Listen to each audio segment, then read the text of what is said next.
जय बोले गौ माता की जय। हम केदारनाथ दंडवत करेंगे क्योंकि सरकार तो सुन नहीं रही है, न कुछ कर रही है। इसलिए भोलेनाथ सरकार को सद्बुद्धि दे और जल्द से जल्द ये अगर इसको राष्ट्र माता घोषित नहीं कर पा रहे है तो राज्य माता को घोषित कर दे। ये सरकार पे दो चिमटे मारे भोलेनाथ, जो उनका चिमटा होता है वो धुना में चलता रहता है, वो गर्म होता रहता है, तो जरा इन पे दाम पड़ना चाहिए। अच्छा, सरकार पे और सरकार को सद्बुद्धि मिलनी चाहिए।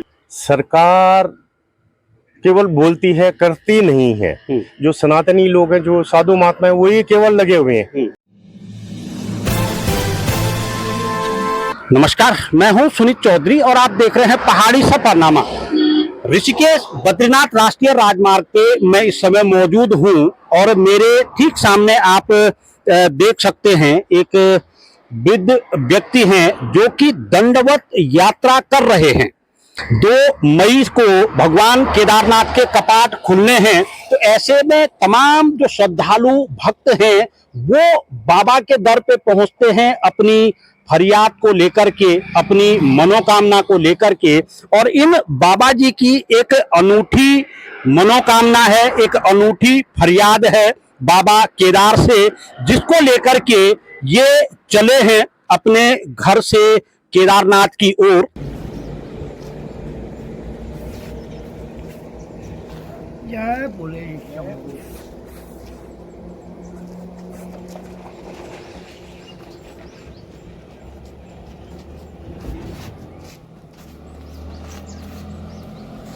गौ माता की जय। हर हर महादेव। तकरीबन 80 किलोमीटर की इनकी अभी तक ये दंडवत यात्रा हो चुकी है। और मैं आपको बता दूं कि मूल रूप से पौड़ी जनपद के रहने वाले ये बाबा जी हैं। मैं उन्हीं से जानूंगा।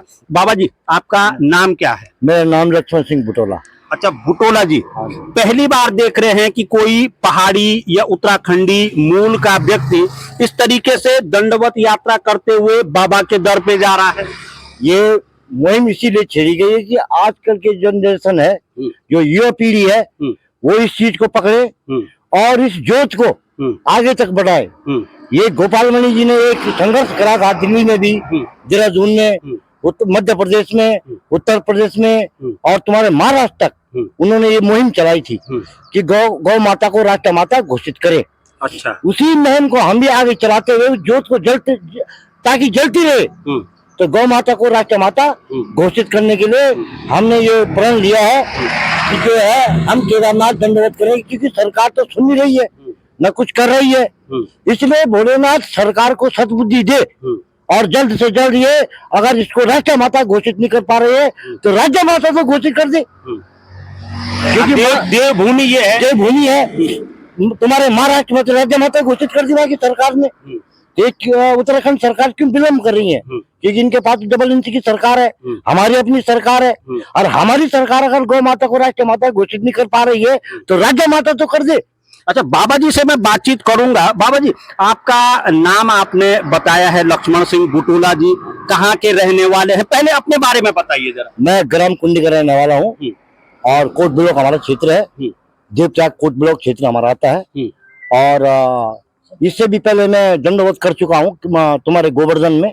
अच्छा, पहले भी दंडवत कर चुका हूँ गोवर्धन में। उस समय क्या उद्देश्य था? उद्देश्य यही था गौ माता को राष्ट्र माता। अच्छा, जल्द से जल्द। उस समय कितना किलोमीटर की हुई थी? उस समय जो है 7 कोस की है, 21 किलोमीटर। अच्छा, 21 किलोमीटर की है। और इस समय तकरीबन 80 किलोमीटर आप चल चुके हैं।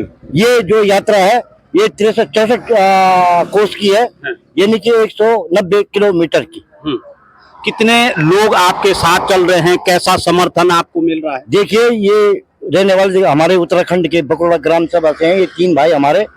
तो ये दिल्ली से आए हैं कि हम भी जो है दंडवत उनमें उनका सहयोग करें और गौ माता को जल्द से जल्द राष्ट्र घोषित करें। अभी हमें तुम्हारे टीवी से भी आए हैं, देवप्रयाग से आए हैं, ऋषिकेश से आए हैं, मतलब 2-2 दिन सब रह के जा रहे हैं। ये 4 दिन के लिए आ रखे हैं। ये सेवा में लगे हुए हैं, अपने आप खाना बना रहे हैं और मुझे भी खिला रहे हैं। और कोई जोगी जोगना भी आ गया तो उसको भी खिला रहे हैं हम लोग, है ना। और इतने धनवान भी हम है नहीं, मगर अभी बुढ़ापा था तो हम मजदूर से कर नहीं सकते, तो हमने सोचा क्यों नहीं कि इन ये जो घाट पे ये सब जल जाना है, तो क्यों नहीं राष्ट्र हित में काम करें, कुछ गौ माता के लिए करें।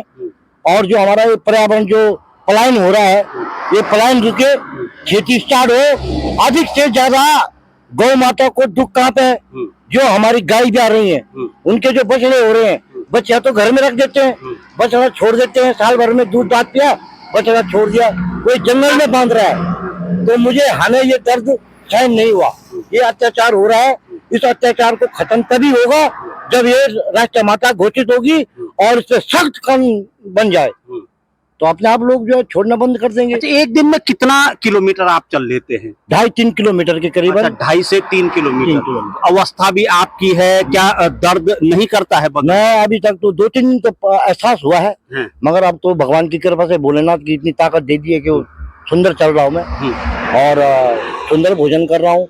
अभी तक मैंने एक गोली दवाई कहीं नहीं खाई है, 1 महीने से ऊपर हो गया है, पर कहीं पे कोई जरूरत ही नहीं पड़ी। अच्छा बाबा जी, एक चीज बताइए मुझे, क्योंकि तमाम जो संत हैं, चाहे हम ज्योतिर्मठ के शंकराचार्य जी की भी बात करें, वो भी लगातार लगे हैं कि गौ माता को राष्ट्र माता घोषित किया जाए, मगर अब तक भी कुछ लग रहा है कि सरकारों में हलचलें हो रही हैं। थोड़ा थोड़ा हलचल तो हो रही है, क्यों नहीं हो रही है, हो रही है। जैसे महाराष्ट्र में हुई हलचल, तो जब हलचल हुई तभी तो राष्ट्र माता, गौ माता घोषित कर दी उन्होंने, वो मतलब राज्य माता घोषित कर दी फिलहाल उन्होंने। और इसको जल्द से जल्द ये पशु नाम से हटाना चाहिए। गौ माता हमारी माता है, इन्होंने पशु को नाम दे रखा उन्होंने, सरकार ने। ये पशु भी हटना चाहिए और राष्ट्र माता होनी चाहिए, पशु की जगह राष्ट्र माता, गौ माता। फिर देर क्यों हो रही है? क्योंकि सनातन की सरकार है, उत्तराखंड कहें चाहे दिल्ली कहें। अब ये तो सरकार जाने, वो नेता लोग जाने, जो हमारे क्षेत्र के नेता हैं, जैसे हमारे मुख्यमंत्री जी है, ये अपना कैबिनेट बताया, इस आवाज को उठाया हुआ कैबिनेट में। नहीं, सनातन की सरकार कही जाती है, तो फिर सनातन में तो गौ माता का जो दर्जा है वो बहुत बड़ा है, बहुत बड़ा है। गंगा माता, गौ माता और भारत माता, ये 3 ही माता है जो हमारी। और गंगा भी उत्तराखंड से निकलती है, और गो भी यहाँ की, क्योंकि देवभूमि है, हाँ। गौ माता गौमुख से, गौमुख इसीलिए उसका नाम है। उसके बावजूद भी अभी तक सरकार की जो सर पे जूं नहीं रंगी है, तो इसीलिए भोलेनाथ के पास इनकी सरकार पे 2-2 चिमटे मारे। भोलेनाथ जो उनका चिमटा होता है वो धुना में चलता रहता है, वो गर्म होता रहता है, तो जरा इन पे दाम पड़ना चाहिए। अच्छा, सरकार पे और सरकार को सद्बुद्धि मिलनी चाहिए कि जल्द से जल्द ये इसको राष्ट्र माता, राज्य माता घोषित करे। अच्छा, इसके बाद अगला क्या आपका कदम होगा? अभी तो केदारनाथ तक का कदम है, अब इसके बाद देखेंगे, अगर ये शरीर रहा तो और आगे भी ये मुहिम चलती रहेगी। अच्छा, ये मुहिम यूं ही चलती रहेगी। कुछ लोग जी, ये हमारा जन जागरण अभियान भी एक तरफ से नवयुवकों को जागृत करना, और नवयुवक दे रहे हैं, ये भी हम नवयुवक ही हैं, ये सब नवयुवक हैं, दिल्ली से आए हुए हैं। अब ये तो हमारे थोड़ा बुजुर्ग भी हो गए भाई साहब हमारे, तो ये सब लोग सहयोग दे रहे हैं, बराबर सहयोग मिल रहा है, सब जगह से रोज आ रहे हैं, जा रहे हैं, आ रहे हैं, जा रहे हैं। चलिए, तमाम लोगों का सहयोग मिल रहा है जो साथ दे रहे हैं, मैं उनसे बातचीत करूंगा। आपका नाम क्या है? सुरेंद्र चौहान। अच्छा, आप कहाँ से हैं? मैं हूँ तो उत्तराखंड बकरोड़ा ग्राम से, दिल्ली से आया हूँ, ऑफिस से छुट्टी लेके आया हूँ। आप भी बाबा जी की मुहिम में जुटे हुए हैं? जी, बाबा जी की सेवा के लिए 2-4 दिन जो भी हो सके छुट्टी लेके आया हूँ। अच्छा, छुट्टी लेके आए हैं, वहाँ जॉब करते हैं? गवर्नमेंट जॉब करते हैं। अच्छा, गवर्नमेंट जॉब करते हैं, और गौ माता को बचाने के लिए बाबा जी के साथ बाबा जी की सेवा करने आए हूँ। क्या बात है। आप कहाँ से हैं सर?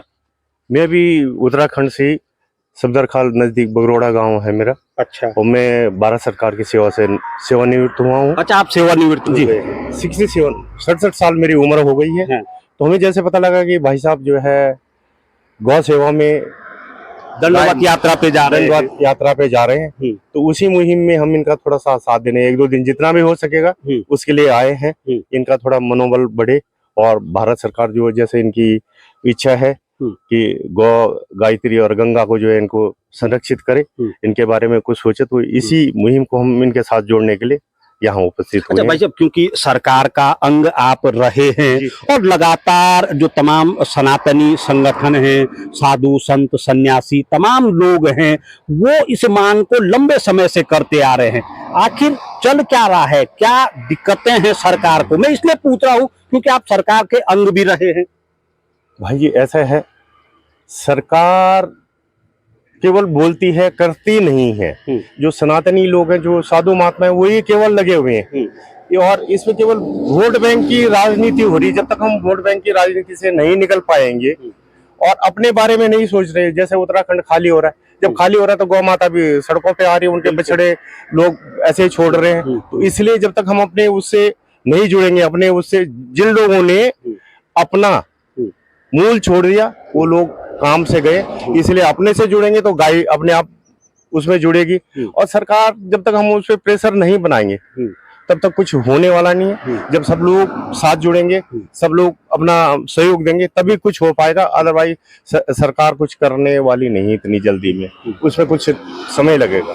चलिए, कहते हैं ना कि कोशिश करने वालों की कभी हार नहीं होती है। एक भाई साहब और यहाँ पे हैं, आपका नाम क्या है? जी, मेरा नाम अरविंद सिंह चौहान है। मैं भी सफदरखाल कोट ब्लॉक से ताल्लुक रखता हूँ और इस हट बाबा के साथ में ये समझ लो कि जब से होश संभाला है तब से इसी साथ में लगी हुई है। अच्छा, आप तब से ही बाबा जी की सेवा? बाबा, हाँ, बाबा जी के बाबा जी ने जहाँ भी यात्रा की होगी या अपने क्षेत्र में जहाँ भी अगर सार्वजनिक काम किया होगा, चाहे भक्ति होगी या शक्ति होगी, कुछ भी है, तो बाबा जी के साथ में जितना भी सहयोग हो वो देते रहते हैं और करते हैं और हर समय खड़े रहते हैं। अच्छा चौहान जी, एक चीज बताइए मुझे, क्योंकि इतनी लंबी ये यात्रा है, तकरीबन 80 किलोमीटर का सफर आप तय कर चुके हैं। रास्ते में कई अड़चने भी आती होंगी, चाहे रहने की हो, खाने की हो, बरसात कभी लग जाती है, धूप ज्यादा हो जाती है, कैसे करके एडजस्ट हो पाता है? ये बल सरदा भवानी दाई नाम के बोलते हैं, गौरी पुत्र गणेश पंचदेव रक्षा करे ब्रह्मा विष्णु महेश। कहते हैं कि अगर भक्त के दिल में अगर श्रद्धा है तो चाहे कितनी विपत्तियां आए, चाहे कठिनाई आए, सब ऊपर वाला सब पार करता रहता है। क्योंकि हमने अपने नीलकंठ पंथ यात्रा में, जो हम श्रावण के महीने में करते हैं, इसकी जो स्थापना, जो निवेदक है, जो रास्ता क्या बोलते हैं, मैंने एक रास्ता चलने वाला जो निर्देशक है, वो यही लक्ष्मण सिंह बटोला जी है, जो कि 33 साल पूरे हो चुके हैं। अब 34 साल पे आगे फिर फरवरी में श्रावण के महीने करेंगे। तो उसमें हमने ये देखा कि बहुत से लोगों की मतलब मनोकामनाएं पूरी हुई है। जिन माताओं ने मतलब एक शादी करने के बाद एक औरत माँ बनने का सपना देखती थी, उस भोलेनाथ के शरण में वो हमारे साथ में चली। और निश्चित तौर पे जिस माँ बाप ने मतलब बेटे का सुपना देखा, भोले की यात्रा में जाके भोलेनाथ ने उनकी झोली में वो जोर देखा, वो हमने देखा, सच पर देखा हमने। उसमें कोई दोहराई नहीं है कि इसमें हम बड़ी चढ़ाई बात करें, ये करें। एक है कि अगर जिस भाव से लोग वहां पर गए हैं, उनकी मनोकामना तो 100% तो सबकी होती नहीं है, लेकिन ये है कि एक हमारे जो सनातन धर्म, हम हिंदू लोग हैं, हम छोटी सी बात में विश्वास भी कर देते हैं, छोटी सी बात में निराश भी हो जाते हैं। लेकिन जो आदमी एक लक्ष्य को लेकर चलता है, उनकी मनोकामना पूरी हुई है, भोलेनाथ ने पूरा किया। चलिए जरूर, क्योंकि लक्ष्य बड़ा है, मिशन साफ है, उद्देश्य साफ है, तो कहीं ना कहीं मैंने पहले ही कहा कि कोशिश करने वालों की कभी हार नहीं होती है। और जब इस उम्र में बाबा जी ने ये प्रण लिया है, तो बाबा केदारनाथ, जिनके की कपाट खुलने जा रहे हैं आम भक्तों के लिए, और उसी फरियाद को लेकर के ये लोग निकल पड़े हैं बाबा के धाम की ओर, तो कह सकते हैं कि कहीं ना कहीं आस्था में वो दम आज भी है, वो विश्वास आज भी है कि मनोकामना जरूर पूर्ण होती है। आप बने रहिए मेरे साथ और देखते रहिए पहाड़ी सफरनामा।